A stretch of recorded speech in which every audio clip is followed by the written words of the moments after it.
Tehran নিশ্চিত করেছে যে ইসরায়েলে সাম্প্রতিক এক হামলায় নতুনভাবে উন্নয়নকৃত একটি ক্ষেপণাস্ত্র ব্যবহার করা হয়েছে।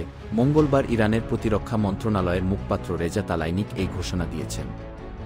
আজকের ইসরায়েল হামলায় একটি নতুন ক্ষেপণাস্ত্র ব্যবহার করা হয়েছে, তালাইনিক তাসনিম বার্তা সংস্থাকে বলেন, যা ইরানের বর্তমান সংঘাতের দৃষ্টিভঙ্গির একটি গুরুত্বপূর্ণ পরিবর্তনকে চিহ্নিত করে।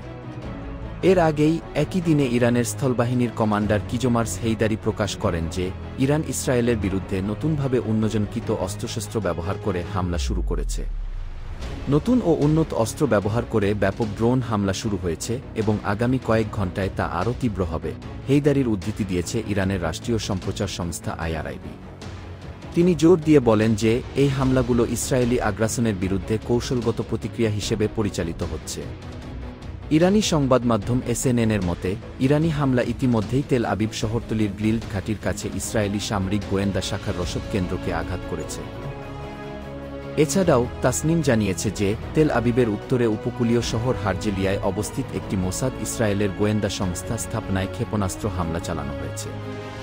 এই ইরানি প্রতিক্রিয়াগুলো এসেছে ইসরায়েল কর্তৃক গত জুন মাসের 13 তারিখ রাতভর পরিচালিত একটি বড় সামরিক অভিযানের সরাসরি প্রতিশোধ হিসেবে। এই অভিযানের নাম ছিল অপারেশন রাইজিং লায়ন, যেখানে ইসরায়েলি প্রতিরক্ষা বাহিনী একাধিক ইরানি সামরিক ও পারমাণবিক স্থাপনা লক্ষ্য করে হামলা চালায়। IDF জানিয়েছে এই অভিযানের উদ্দেশ্য ছিল ইসরায়েলের অস্তিত্বের জন্য হুমকি সরিয়ে ফেলা, যার মধ্যে ইরানের পারমাণবিক সক্ষমতা ও সামরিক নেতৃত্ব অন্তর্ভুক্ত।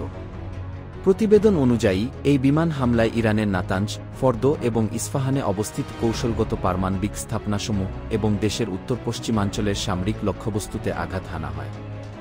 এই হামলায় ইরানের বেশ কয়েকজন উচ্চপদস্থ কর্মকর্তা নিহত হন, যাদের মধ্যে রয়েছেন ইরানের chief of general staff, Islamic revolutionary guard corps এর একজন শীর্ষ কমান্ডার এবং একাধিক পারমাণবিক বিজ্ঞানী।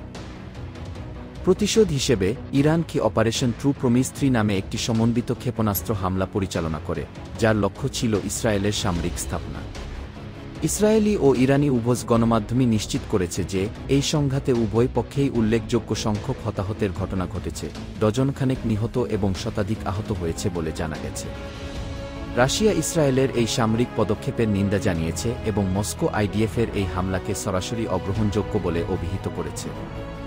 তাসনিম আরও জানিয়েছে, ইরানের পাল্টা হামলায় ইসরায়েলের গোয়েন্দা অবকাঠামোতে ব্যাপক ক্ষয়ক্ষতি হয়েছে।